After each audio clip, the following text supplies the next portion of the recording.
بسم اللہ الرحمن الرحیم۔ تم کس کے بندے ہو؟ جواب: ہم اللہ تعالیٰ کے بندے ہیں۔ اللہ تعالیٰ کہاں ہے؟ اللہ تعالیٰ عرش الہی پر ہیں۔ عرش کہاں ہے؟ عرش ساتوں آسمانوں کے اوپر ہے۔ زمین اور آسمان کو کس نے اور کتنے دنوں میں پیدا کیا؟ اللہ تعالیٰ نے زمین اور آسمان کو کل 6 دنوں میں پیدا کیا۔ تم کو کس نے پیدا کیا؟ اللہ تعالیٰ نے مجھے اور ساری مخلوقات کو پیدا کیا۔ تمہارا رب کون ہے؟ اللہ تعالیٰ ہی میرا اور ہر چیز کا رب ہے۔ اللہ تعالیٰ نے تمہیں کس لیے پیدا کیا؟ اللہ تعالیٰ نے اپنی ہی عبادت کے لیے پیدا کیا۔ سجدہ اور قربانی کس کو کرنا چاہیے؟ سجدہ اور قربانی صرف اللہ تعالیٰ کے لیے ہی کرنا چاہیے۔ دعا اور مدد کس سے مانگی جائے؟ دعا اور مدد صرف اللہ تعالیٰ سے ہی مانگنا چاہیے۔ طواف کعبہ اور نظر کس کے لیے کرنی چاہیے؟ طواف کعبہ اور نظر صرف اللہ تعالیٰ کے لیے ہی کرنی چاہیے۔ بندے پر سب سے پہلا فرض کیا ہے؟ بندے پر سب سے پہلا فرض اللہ کی توحید کو جاننا ہے۔ توحید کس کو کہتے ہیں؟ اللہ کو ایک ماننے کو توحید کہتے ہیں۔ توحید کی کتنی قسمیں ہیں؟ توحید کی 3 قسمیں ہیں: توحید ربوبیت، توحید الوہیت، توحید اسماء و صفات۔ توحید ربوبیت اس بات پر ایمان لانا ہے کہ اللہ تعالیٰ ہی ہر چیز کا خالق و مالک اور پالنہار ہے، اس میں اس کا کوئی شرک نہیں۔ توحید الوہیت اس بات پر ایمان لانا ہے کہ اللہ تعالیٰ ہی معبود برحق اور عبادت میں اس میں اس کا کوئی شرک نہیں۔ شریک نہیں بولا، اوپر بھی شریک نہیں بولا، اس میں نیچے بھی شریک نہیں۔ شریک نہیں۔ توحید اسماء و صفات یعنی وہ اسماء حسنہ جو اللہ تعالیٰ نے اپنے لیے منتخب کیا ہے اور جن جن صفات کے ساتھ اپنی ذابرکت کو موصوف کیا ہے۔ اپنی ذات بابرکت کو۔ اپنی ذات بابرکت کو موصوف کیا ہے، یا ہمارے نبی محمد صلی اللہ علیہ وسلم اللہ تعالیٰ کی جو صفات بیان کی ہے ان کے بارے میں عقیدہ رکھا جائے گا۔ وہ تمام نام اچھے اور تمام صفات عالیہ ہیں، اللہ تعالیٰ کو ان میں یکتا و تنہا تسلیم کیا جائے گا۔ بندوں پر اللہ تعالیٰ کیا ہے؟ بندوں پر اللہ تعالیٰ کا حق یہ ہے کہ وہ اس کی عبادت کرے اور اس کے ساتھ کسی کو شریک نہ ٹھہرائے۔ اللہ تعالیٰ پر بندوں کا حق کیا ہے؟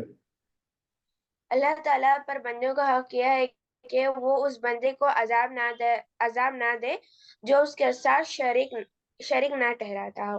کسی کو شریک نہیں لگاتا۔ کسی کو شریک ہم اللہ اور محمد صلی اللہ علیہ وسلم سے کتنی محبت کریں؟ ہم اللہ اور محمد صلی اللہ علیہ وسلم کو اپنی جان سے بھی زیادہ محبت کریں۔ شرک کسے کہتے ہیں؟ اللہ کی ذات صفات اور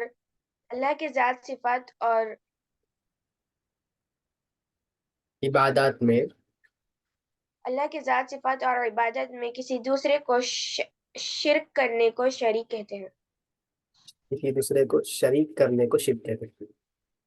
ایک دوسرے کو شریک کرنے کسی کو دوسرے کو کسی دوسرے کو کسی دوسرے کو شریک کرنے کو شرک کہتے ہیں۔ کیا غیر اللہ کی قسم کھانا جائز ہے؟ ہرگز نہیں، اللہ کے علاوہ کسی اور کی قسم جائز نہیں، بلکہ وہ شرک ہے۔ تمہارا دین کیا ہے؟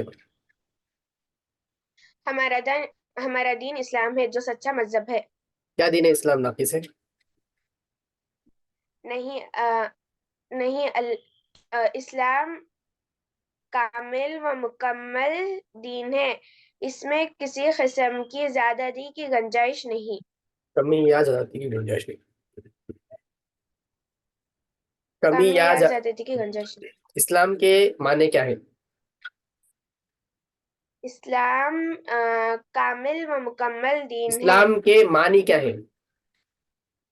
اسلام فرما برداری اسلام کے معنی اسلام کے معنی فرما برداری اور اطاعت و فرما برداری اطاعت و فرما برداری امن کے ہیں۔ امن و امان کے ہیں۔ امن و امن کے ہیں۔ ارکان اسلام کہتے ہیں۔ ارکان اسلام کل 5 ہے: کلمہ توحید کا اقرار کرنا، نماز پڑھنا، زکوٰۃ دینا، ماہ رمضان کے روزے رکھنا، اگر استطاعت ہو تو حج کرنا۔ حلال اور حرام کسے کہتے ہیں؟ اسلام میں ہر وہ چیز جو پاک اور جائز ہے اسے حلال کہتے ہیں. اسلام میں ہر وہ چیز جو ناپاک اور ناجائز ہے اسے حرام کہتے ہیں. ایمان کیسے کہتے ہیں؟ دل دل سے سچا جاننا، فرسٹ زبان سے اقرار کرنا، دل سے سچا جاننا اور اعضاء سے عمل کرنے کو ایمان کہتے ہیں. Very good. ارکان ایمان کتنے ہیں؟ ارکان ایمان کل 6 ہیں. اللہ تعالیٰ پر ایمان لانا، اللہ کے فرشتوں پر ایمان لانا، اللہ کی کتابوں پر ایمان لانا، اللہ کے رسولوں پر ایمان لانا، تقدیر کے اچھے ہونے پر ایمان لانا، قیامت کے دن پر ایمان لانا. تقدیر کے اچھے اور برے ہونے پر ایمان لانا، خالی اچھے قیامت ہونے کے پر دن نہیں. پر ایمان لانا. سب سے بڑی نیکی اور سب سے بڑی برائی کیا ہے؟ سب سے بڑی نیکی اللہ تعالیٰ کی توحید ہے اور سب سے بڑی برائی اللہ تعالیٰ کے ساتھ شرک کرنا. تمام رسول لوگوں کو کس چیز کی طرف بلایا کرتے تھے؟ تمام رسول لوگوں کو اللہ تعالیٰ کی عبادت کے لیے بلایا کرتے تھے جس کا کوئی شرک نہیں. شریک نہیں جی، تم شرک میں شریک میں کنفیوز کر دینا. شریک نہیں. اللہ اور اس کے رسول اور اس کے دین کو گالی دینا یا ان میں سے کسی کا مذاق اڑانے کا کیا حکم ہے؟ یہ تو بہت بڑا کفر ہے. جو انسان ایسا کرے جو انسان جان بوجھ کر ایسا کرے گا وہ اسلام سے خارج ہو جائے گا. اللہ کے علاوہ بھی کوئی غیب جانتا ہے؟